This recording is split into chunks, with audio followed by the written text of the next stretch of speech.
itu lansia, ibu-ibu? Seseorang yang berusia 60 tahun kalau menurut undang-undang. Tapi kalau yang dapat bantuan PKH umur berapa? Umur 70, ibu-ibu. Tapi kita akan membahas lansia secara umumnya. Bukan yang hanya dapat PKH aja, lansia secara umumnya. Sekarang kita coba lanjut. Nah, ini sekarang. Coba saya tanya ibu-ibu, mengapa kita harus perhatian pada lansia? Coba Ibu Sumi, kenapa kita harus perhatian sama lansia? Kenapa kita tidak perhatian sama yang lain saja? Iya, karena dia sudah tua. Ya, betul. Yang itu saya berapa? Apa? Lemah. Terus apa lagi? Rentan. Kemudian apa lagi?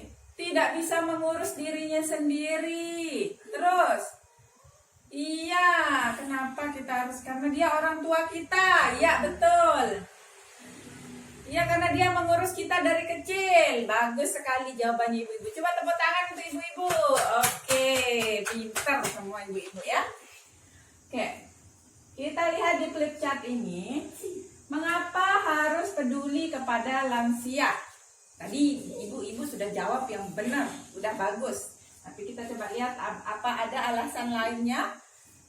Nah, di sini menurut Undang-Undang 13 tahun 98 tentang kesejahteraan lansia, memiliki hak yang sama dalam kehidupan bermasyarakat, berbangsa, dan bernegara.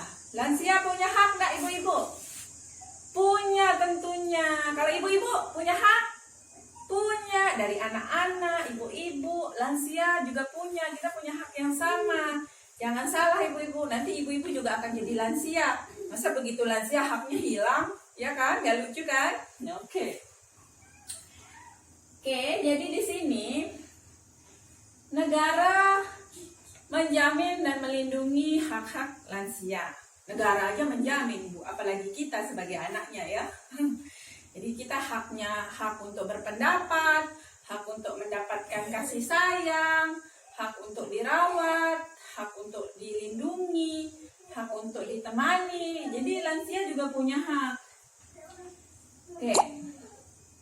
Kita lanjut ke jumlah lansia yang terlantar meningkat. Oh, ternyata kenapa kita harus peduli kepada lansia? Ternyata di data jumlah lansia semakin banyak ibu-ibu setiap tahunnya. Tapi ini jumlah lansianya yang terlantar. Mana namanya lansia yang terlantar? Iya, lansia yang tidak diperhatikan oleh anaknya, terus lansia yang tinggal sendiri. Ya, lansia yang mana lagi yang namanya anak lansia terlantar? Lansia yang tidak mendapatkan makanan juga bisa. Lansia yang tidak diurus oleh keluarganya. Banyak enggak ibu-ibu?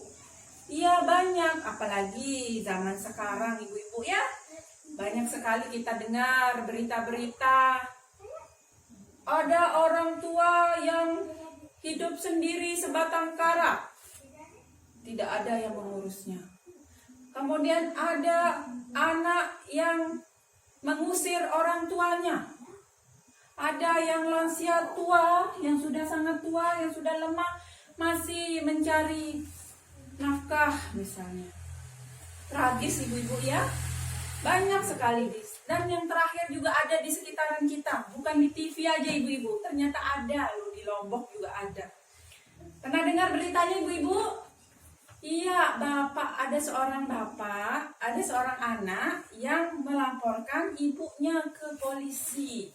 Masya Allah, anak melaporkan ibunya ke polisi untuk dipenjara ibu-ibu. Ayo bayangkan, anak sendiri loh, ibu kandungnya sendiri ibu-ibu. Tahu kenapa? Hanya karena apa? Hanya karena motor. Jadi ceritanya motornya dijual sama ibunya. Motor peninggalan bapaknya.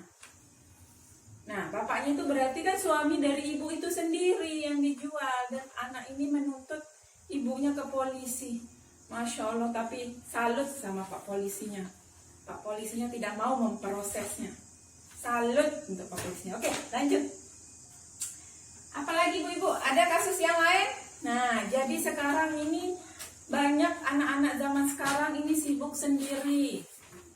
Tidak mau, jarang perhatian sama orang tuanya yang sudah lansia. Kemudian dia lebih sibuk itu main apa namanya Bu? Iya, main gadget, main HP. Ibunya di sana tidak bisa berjalan, dia mau ke belakang mungkin manggil-manggil, "Nak, sini bantu ibu." Dia lebih sibuk main HP, main Facebook, edit foto. Itu zaman anak-anak sekarang ibu. Ya, benar atau betul? Betul, ibu-ibu sendiri ngaku tuh. Kita sekarang ini rasa empati, rasa kasih sayang itu semakin bergeser ibu-ibu. Semakin bergeser ke kurangnya, bukan ke lebihnya bergesernya. Dia semakin berkurang rasa empati, rasa peduli, rasa kasih sayang. Padahal gampang loh ibu-ibu untuk nyenengin orang tua. Hanya ajak dia ngobrol, temenin, nggak mesti dengan uang ibu-ibu. Oke? Ya, jadi sekarang itu banyak sekali kasus-kasus penelantaran orang tua. Kemarin kan kita sudah belajar tentang penelantaran anak, sekarang penelantaran lansia. Oke, kemudian apa lagi di sini? Ya, mengapa harus peduli kepada lansia? Kemensos tahun 2015, datanya dari tahun 2015, dari 16 juta lansia tersebut, sedikitnya ada 2,8 juta lansia yang terlantar. Dan ada 4,6 juta lansia yang potensial terlantar. Yang potensial terlantar ini yang akan menyusul, yang akan ada potensinya untuk ditelantarkan, ibu-ibu. Oke, jadi itu kenapa kita harus peduli kepada lansia. Kita mulai dari lingkungan kita sendiri, dari rumah kita sendiri, dari orang tua kita, dari nenek kita. Oke, data menyebutkan lansia mengalami kekerasan dan penelantaran. Bukan hanya penelantaran ternyata.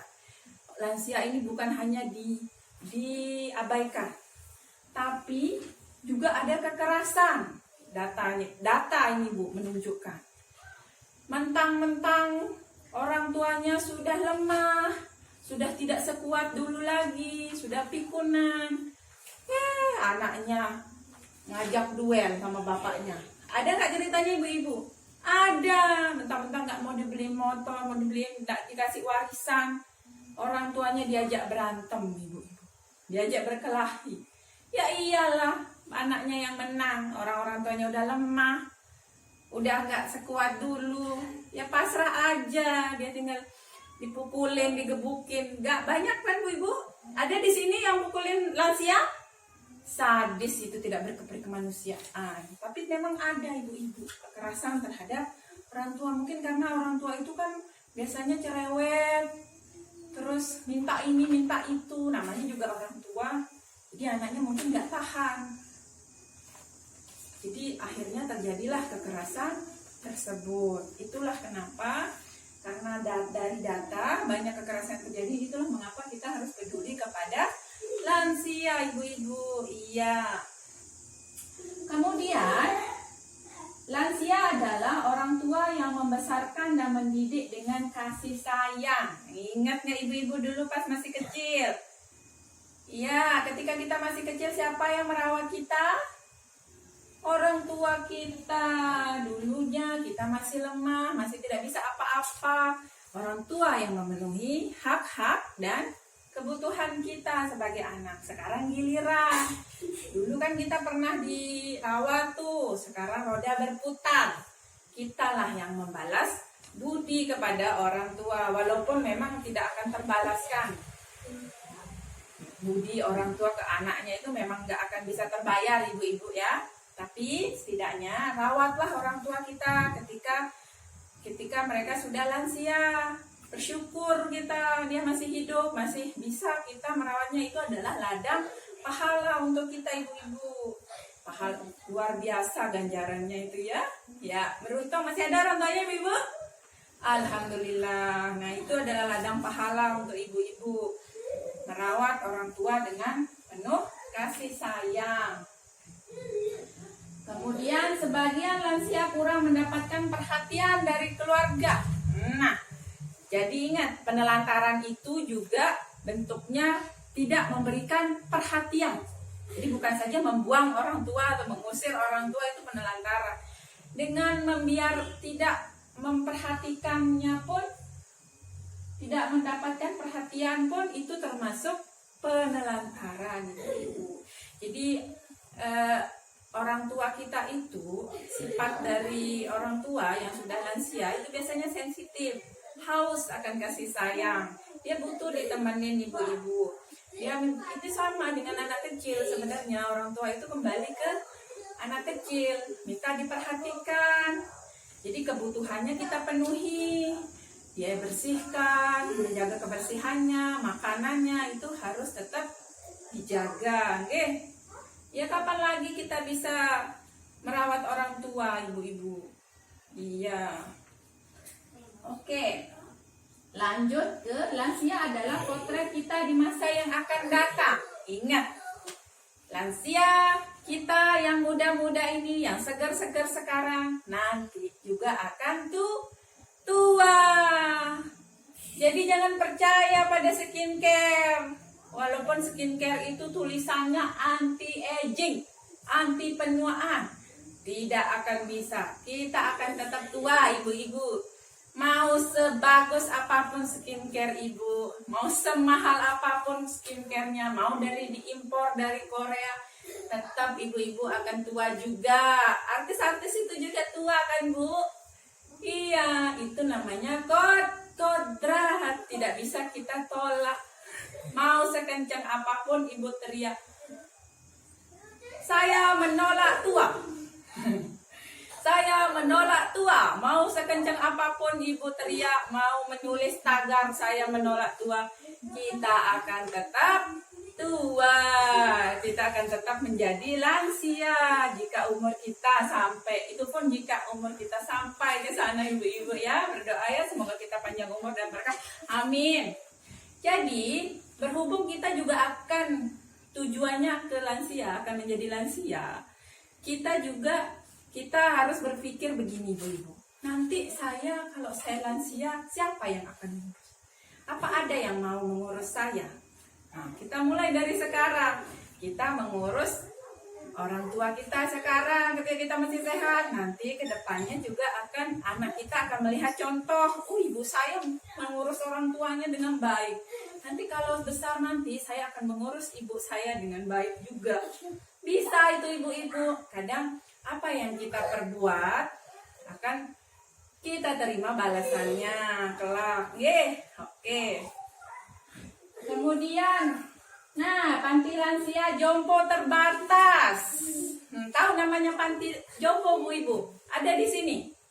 Oh iya, ada. Di mana itu, Bu? Di sana. Oh iya, di Cuma berapa? Ada berapa? 3. Ada 4. 3 ya. Itu pun letaknya jauh-jauh dari sini ya. Iya, mampu nggak kira-kira panti jompo itu menampung lansia di desa ini saja? Misalnya di desa ini semua lansianya ditampung di sana. Mampu nggak kira-kira ibu-ibu? Iya, nggak muat, Ibu.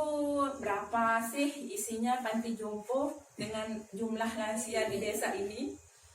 Tidak akan cukup, ibu-ibu.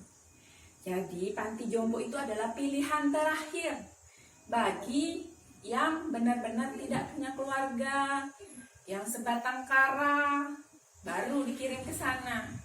Kalau semua ngirim ke sana, mau panti jomponya sebesar mall, yang di situ juga nggak akan muat ya.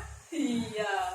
Jadi karena panti jompo kita sangat terbatas, marilah kita sebagai warga negara yang baik, sebagai anak yang berbakti, sebagai masyarakat yang peduli, mari kita peduli kepada lansia. Kasihan ya Bu Ibu ya. Selain kita mengikuti peraturan, kita juga dapat pahala lah ibu-ibu, ibadah, dapat bonus. Iya. Oke. Yakin Bu Ibu bisa merawat lansia? Iya. Oke.